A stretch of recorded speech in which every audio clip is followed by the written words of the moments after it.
Okay, geometric sequence. We don't add a constant. Like if someone might say, oh, you add 2 to get the next term. But if I add 2 to 4, I should get a 6. So that didn't work. Adding a constant is not the answer. The common difference, if I went 4 minus 2, I'd get 2. If I went 8 minus 4, I'd get 4. 16 minus 8, I'd get 8. It's not a constant. I got 2, 4, and 8. And then 16. What is the pattern in those numbers? That's right. This one has a common ratio of 2. I'm multiplying by 2. Now, how do you find the common ratio in a geometric sequence?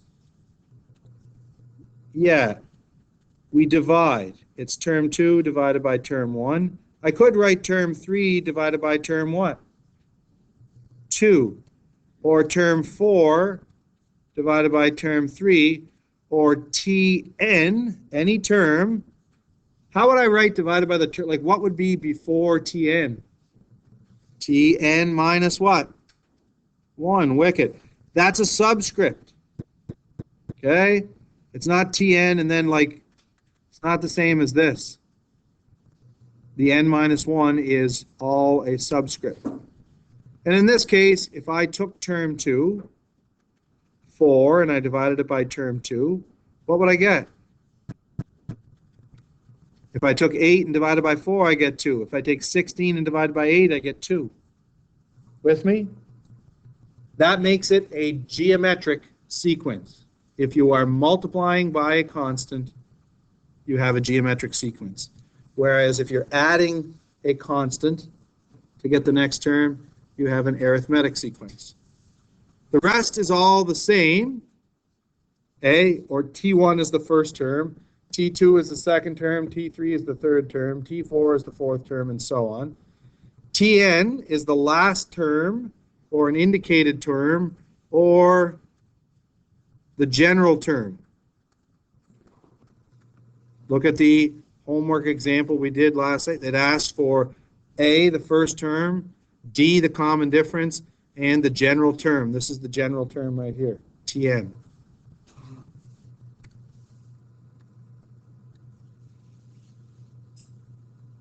Cool with that?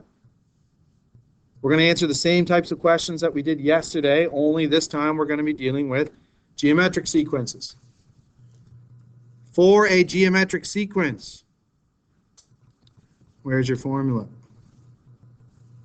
I'll fill it down.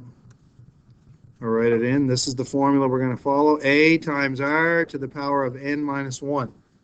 Now notice the exponent n minus 1 is only on the common ratio. It's only on the r value. So this is for geometric. When it has a common ratio, when you're multiplying by a constant to get the next term. And this formula was for the arithmetic type, when you're adding a constant. So we won't be looking at this today. We're only going to focus on the geometric. With me? All right. A couple of examples. First one. Find r in the next term. Now you don't have this, I don't think, right?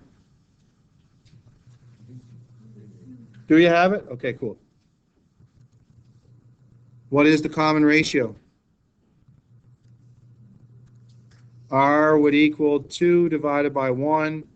R is going to equal 2. Now you should check, does 4 divided by 2 and 8 divided by 4 also give you a constant? Does it also give you that number right there? 2, yes. If it's constant the whole way through, if you're multiplying by 2 each time, then we have a geometric sequence. What would the next term be? 16, easy peasy, right?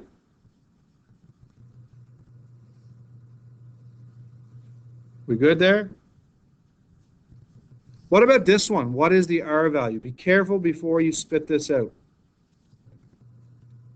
Negative 8 divided by 16. Tenny, say that louder. Negative 1/2. 16 times negative 1/2 would be negative 8. Negative 8 times negative 1/2 would be 4. 4 times negative 1/2 would be negative 2. Negative 2 times negative 1/2 would be 1. What's the next term going to be? What's 1 times negative 1/2? Negative 1 over 2. Or negative 0.5. Is that okay?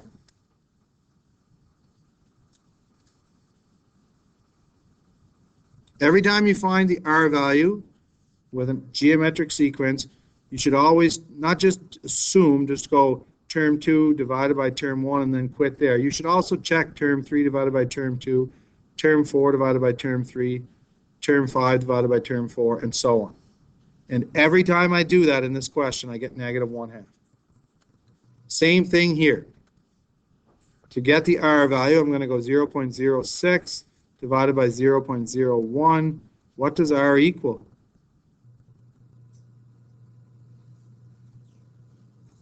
Attaboy. Try it again here. 0.36 divided by 0.06. 6. 2.16 divided by 0.36. 6. What's the next term going to be? 6 2s are 12. What are 6 16s? 60 and 36. 96. 12.96. Does that make sense? Is everyone okay with that? All righty. On to the next one. Here's our formula. Guess we did have it. Do you have this on your notes?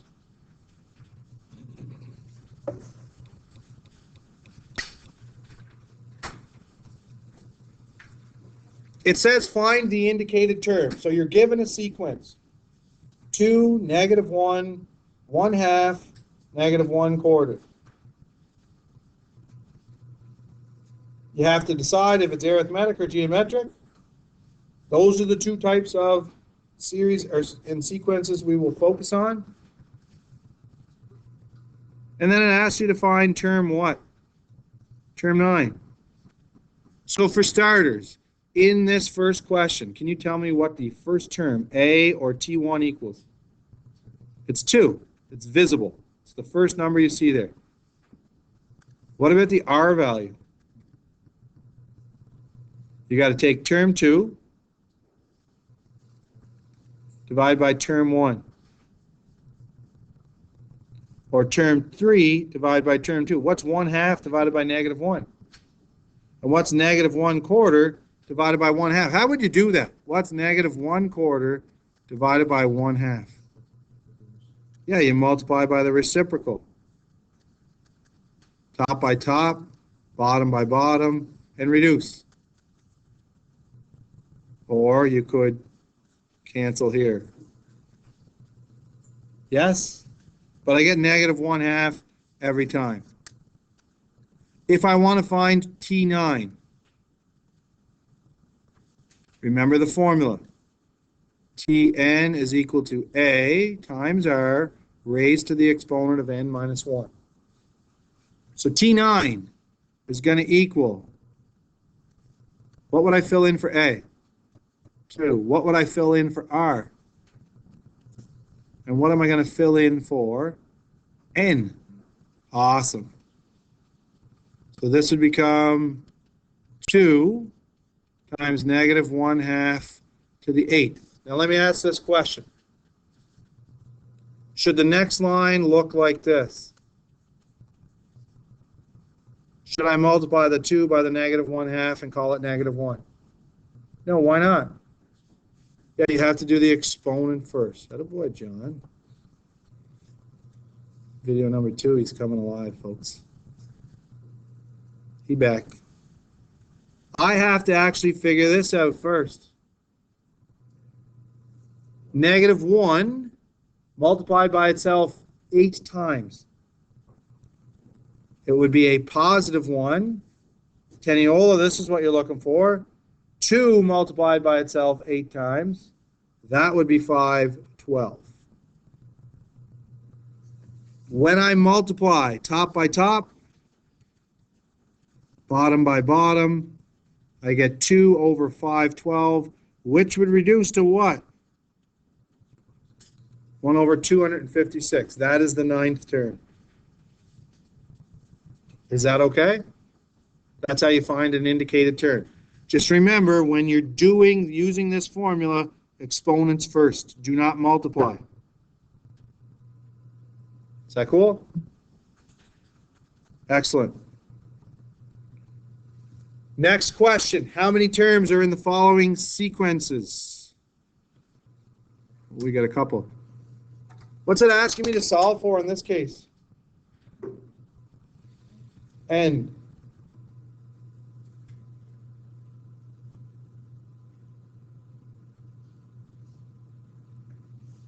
First of all, let's decide whether this is arithmetic or geometric. Actually, first, let's pick out term 1. What's the A value? Because that wouldn't change depending on what type of sequence you were looking at. If it's arithmetic or geometric, A is just the first number in the sequence. But now we got to decide, am I adding a constant or am I multiplying by a constant? Well, you could do trial and error. Like, what's 27 minus 9?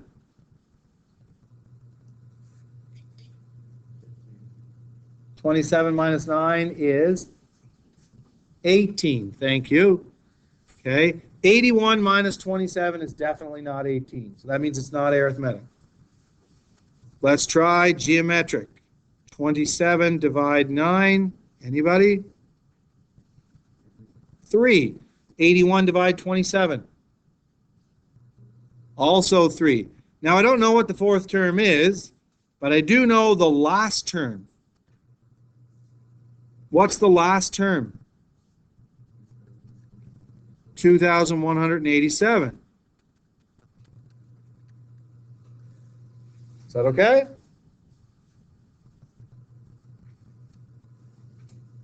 I'm going to take my formula, a times r to the exponent of n minus 1. I'm going to replace the tn, this right here, with a 2187. That's the last term. I'm going to replace the a with a 9. I'm going to replace the r with a 3. And I'm solving for n. Oh boy. Got to think back to pre-cal A. Or grade 10 math, grade 11 math. How do you solve for a variable when it's in the exponent?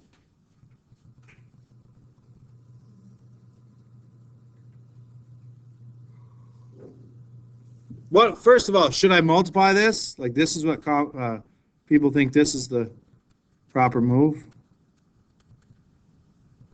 No, I can't multiply before doing the exponents. I can't do the exponent if I don't know it. So what do? I'm going to divide both sides by what? I'm going to divide both sides by 9. That would get rid of that 9. Whatever you do to one side, you do to the other. So on the right, I would have 3 to the power of n minus 1. Okay, what is 2,187 divided by 9, first of all? What is it? 243. Now, we want to get a common what? Base, that's right. What's the change of base formula? What's the base I want to use? First of all, what are my options? What's the base on the left? What's the base on the right? 3. Where's the variable? On the left or the right? The right. So it would be easier to use this base. So it would be best to use a base of 3. Okay, how do I change 243 to a base of 3? Like, I can't just call it 3. 3 to the power of what? We could use our fingers.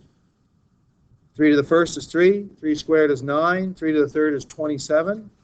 3 to the fourth is 81. 3 to the fifth is 243. A little mental math. What could you do, though? What do we do? What's the change of base formula we used in pre-cal A? The log of what I have divided by the log of what I want, and I should get 5. Or you could do the natural log of 243 divided by the natural log of 3, and you'd get 5. It means, though, that you write base 3 exponent 5. A logarithm is just an exponent. And what would I do from this point? If 3 to the 5th equals 3 to the n minus 1, does anyone know what n is going to equal? N equals 6. How do I get that? I drop the base. I set the exponents equal to each other. And then I solve for n. I'm going to add 1 to both sides. 6 equals n. Now, it probably would have been pretty easy to do that question just by going 9, 27, 81 times 3. What's 81 times 3? 243 times 3 times 3. There we go. I would stop there. That's what's telling me to do. And then just count the terms. How many terms are there?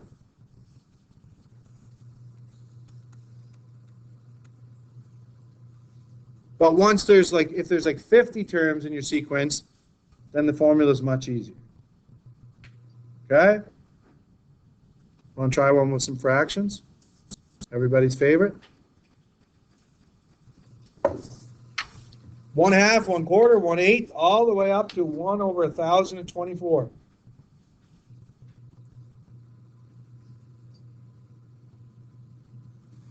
What's A? What's R? Yeah, 1/4 divided by 1/2 is 1/4 times 2 over 1, which is 2 over 4, which is 1/2. Just check it. 1/2 times 1/2 gives me 1/4. What's 1/4 times 1/2? 1 over 8. Yes. Math works. My R value is 1/2. What's the last term?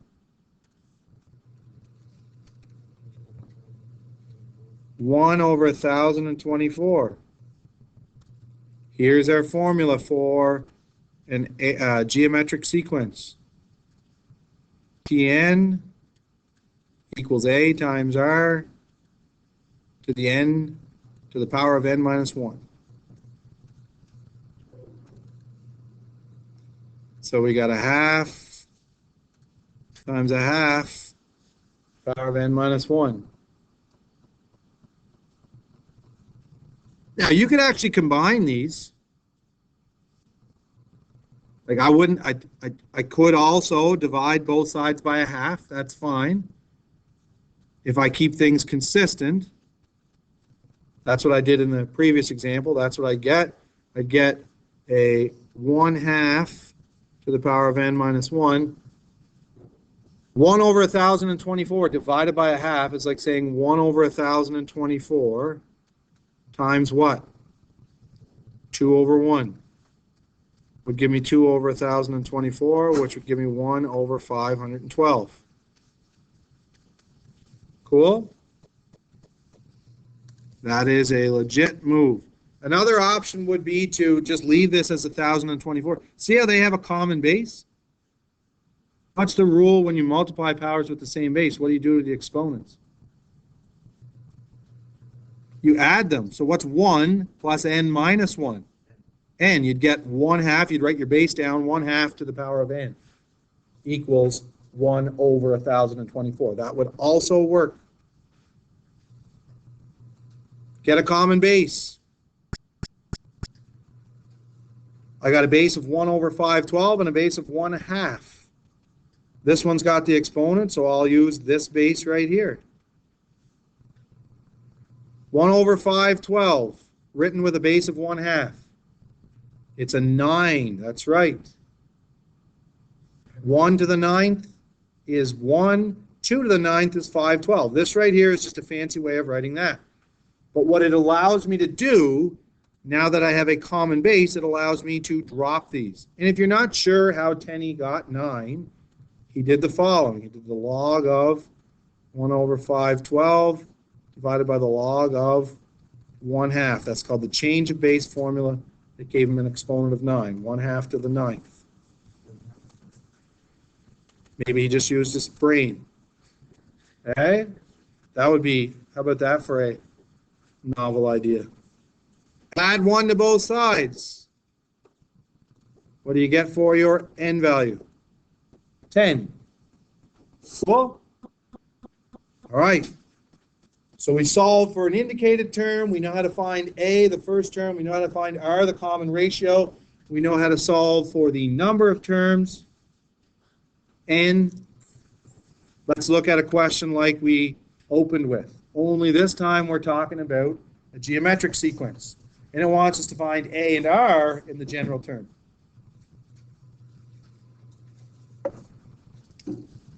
And then you can go to work on some questions from the homework. So keep in mind that the formula for these guys, because it says find R, I know it's geometric. With me? If it said find D, I would know it's arithmetic, and I'd use Tn equals A plus n minus 1 in the bracket times D. But here's the situation. Don't know term 1. Term 2 is 12. Don't know term 3. Don't know term 4. I do know that term 5 is 768. Now, I'm going to solve this by creating a system of equations again. I know that term 2 would be equal to A times R. Now, if I replace that n with a 2, what should I replace this n with? A 2. So it would be 2 minus 1. And then I could write term 2 equals A times R to the first. That's right.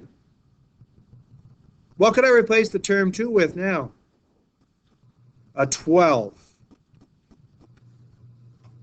And I'll write it like I did in the previous. A times R equals 12. Don't have to do that part. See if you can make another equation with this information right here. What does term 5 equal? A times R to the 5 minus 1. Simplify that, John boy. Wicked. Is that cool? What can I replace the term 5 with? 768 equals A times R to the 4th, or A times R to the 4th equals 768. Is that okay? Yes? All right. To solve, this is what I'm going to do. What did I do in the opening with the two equations and the two unknowns? I subtracted. That's right. If I look all the way back to my opening, I had two equations, two unknowns, A and D. Stacked them on top of one another. I subtracted. Because that got rid of the A's. A minus A was 0. But that's because I was adding here. What do you suppose I'll do in this situation?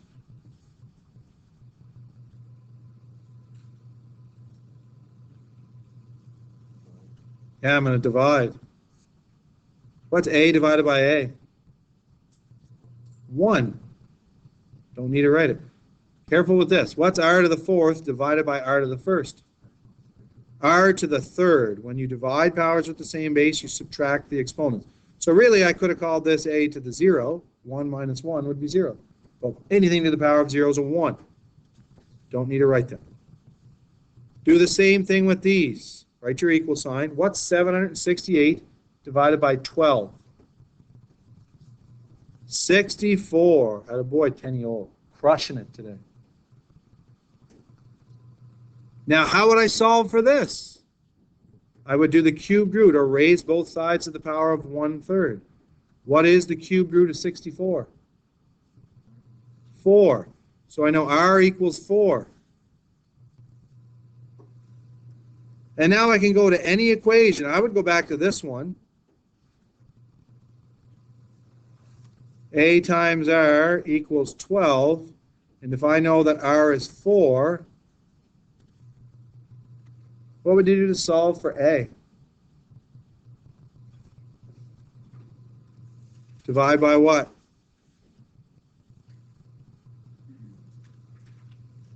4. I'm going to divide this side by 4. I'm going to divide this side by 4.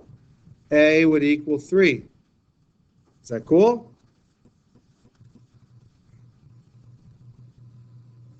So let's just try this for a second. Let's go back up to my little template that I set up. That means the first term is what? 3. This means I multiply each term by 4 to get the next term in the sequence. So if it starts with a 3, I multiply it by 4, I get 12. 12 times 4, what's that going to give me? 48 times 4. That's 160 and 32. 192 times 4, 768. Story checks out. 3, 12, 48, 192, 768. Now, what's the general term?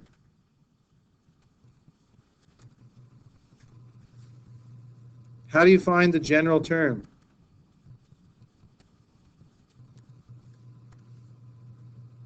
I'm going to fill in my A value, and I'm going to fill in my R value. Now, this one will not simplify. I'll give you an example of something that would simplify. What if you had something like this? What if you had Tn equals 16 times 1/2 to the power of n minus 1?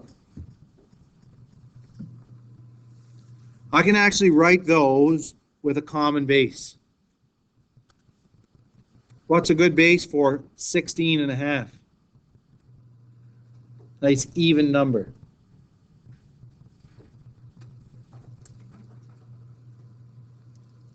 Two. Thank you. 16 is really 2 to the power of 4. 1/2 is really 2 to the power of what? Anyone? -1. Nice. Then I'm just going to use my exponent laws. So that's a fancy way of writing 16. That's a fancy way of writing 1/2. The reason I'm doing this is because I'll be able to simplify these. 2 to the 4th. This is going to be 2 to the... When you raise a power to a power, you multiply the exponents. And then what do you do when you multiply powers with the same base? You write the base down again. And I'm going to add my exponents. Tn is going to equal 2 to the power of -n plus 5, or Tn is going to equal 2 to the power of 5 minus n. Either or. So be careful, you can simplify some of these. The reason I didn't simplify the last one, or our example, is because the base was 3 and 4, and they don't share a nice common base. Like I could make them both base 3 or base 4, but I'm going to end up with a bunch of greasy decimals, and that's no better. When you're like simplifying it, you only get like, is it the combined like A and R? Or... Yeah, A and R is what you're looking for.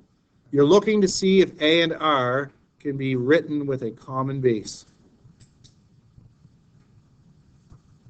Is that okay?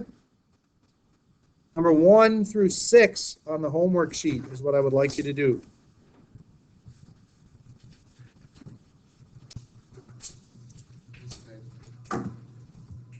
Put that